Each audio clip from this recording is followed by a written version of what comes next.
பாருங்கள், இப்போ நான் சொன்ன இந்த மூணும் இயேசுனுடைய வாழ்க்கையிலும் நான் பார்க்கிறோம். பார்த்தீங்களா? ஒரு பெண்ணை பேர் சொல்ல வேண்டியது இருக்கிறது, பேர் சொல்லி அழைக்க வேண்டும். ஒரு சிலரை காட்சி காண்பித்தால் போதும், அவர்கள் புரிந்து கொள்கிறார்கள். அவரவர் மனநிலைக்கு ஏற்ப கடவுள் உலகத்திலே தோன்றுகிறார், அகப்படுகிறார். டர்க்கின்னு உள்ள ஒரு ப்ராவர்ப், அதை இப்போ அண்மையில் ஒரு பெரிய சிறந்த பத்திரிகையாளர் கோட் பண்ணியிருக்கிறார். அதனால நான் உங்களுக்கு சொல்லுகிறேன். The nights are pregnant and no one knows the day that will be born. The nights, இரவுகள் கருத்தாங்கி இருக்கிறது. இரவுகள் நம்முடைய வாழ்க்கையிலும் இரவுகளில் சிந்தித்து சிந்தித்து அவைகளுக்கு கரு கொடுத்து உரு கொடுக்க வேண்டும். அது என்றாவது பிறக்க வேண்டும். கிறிஸ்மஸை ஏன் நைட்டில் கொண்டாடுறோம், மிட் நைட்டில்? அதே மாதிரி இயேசுவோட உயிர்ப்பை ஏன் மிட் நைட்டில் கொண்டாடுறோம்? பிகாஸ் அது பரம்பொருள்.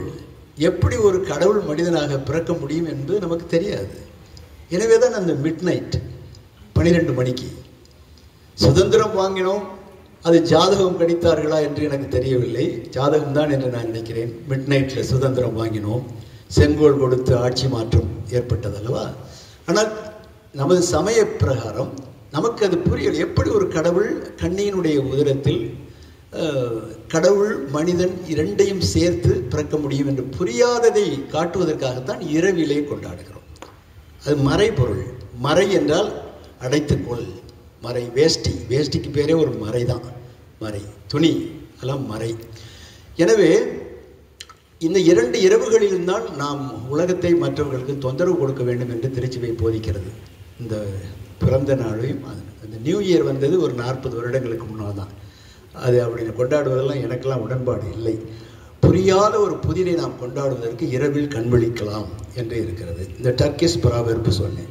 இன்னொன்று அரசர் ஆகமம், முதல் அரசர் ஆகமத்திலே 18வது பிரிவில் இருக்கிறது. எலைஜா உட்கார்ந்துருப்பார்.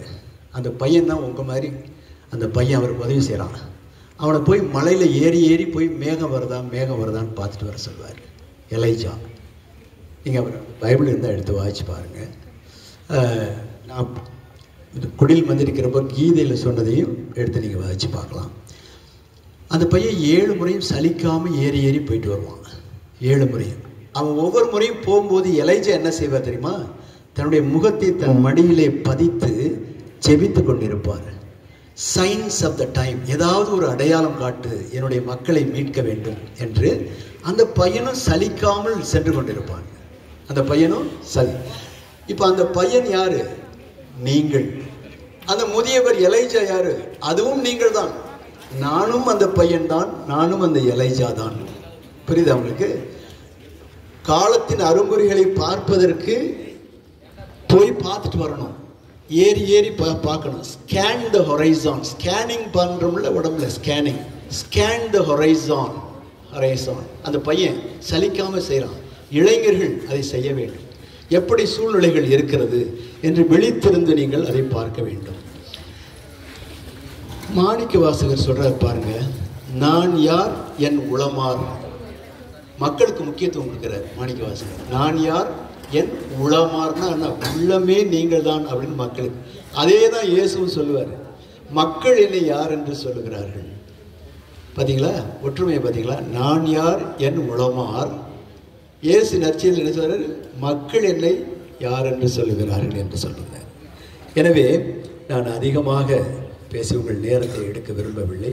இளைஞர்களுக்கு கவனிக்கக்கூடிய ஆற்றல் 15 நொடிதான் என்று சொல்லுகிறார்கள். இப்பொழுது புதிய ஆராய்ச்சி 15 நொடிக்குள்ளே சொல்லிடணும். அதுக்குள்ளேயே ஒரு சிறுகதை எழுதியிருக்காங்க. அந்த சிறுகதை நேரம் இருந்தால் இப்போவே சொல்லிடுறேன். ஆனந்த விடலில் ப்ரைஸ் வாங்கின சிறுகதை 15 செகண்டுக்குள்ளே அது சொல்லணும். என்ன தெரியுமா அந்த சிறுகதை?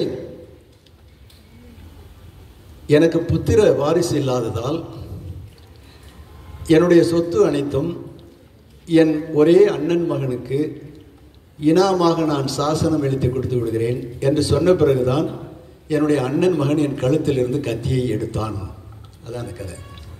எவ்வளவு அருமையாக சொல்லியிருக்காங்க பார்த்தீங்களா? அதில் இவ்வளோதான் கவனிக்க முடியுமா உங்களால்? 15 நொடிக்குள்ளே சொல்லணும் அந்த கதையை.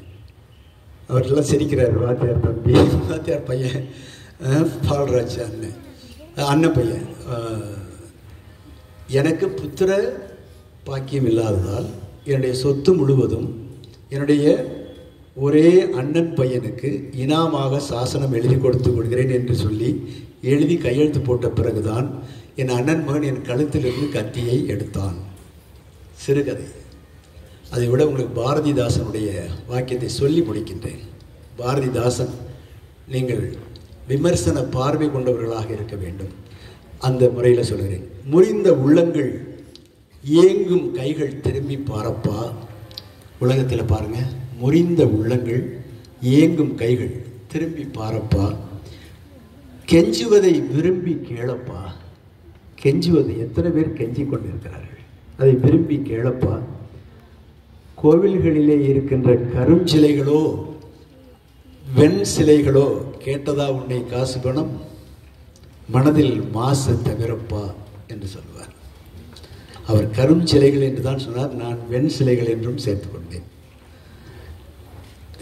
காசு பணம் கேட்டதா உன்னை, மனதில் மாசு தவிரப்பா.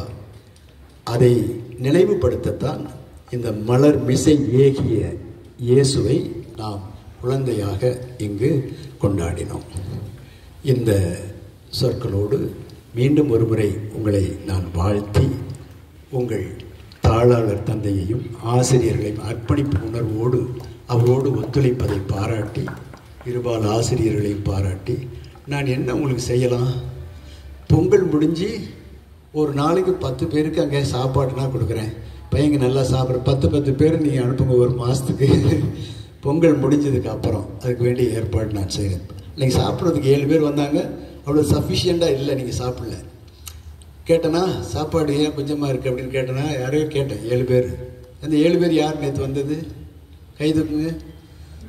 தலை நரைச்சிருந்துச்சு ஒரு பையனுக்கு சின்ன அது ஏன் சஃபிஷியண்டாக இல்லை, அப்படி சாப்பாடு கொண்டு வரலன்னா நெல்சன்ட்டையோ அல்லது ஆரோக்கியராஜ்டையோ யார்ட்டையாவது சொல்லி என்கிட்ட ஒரு 9 மணியெல்லாம் சொல்லிடணும்.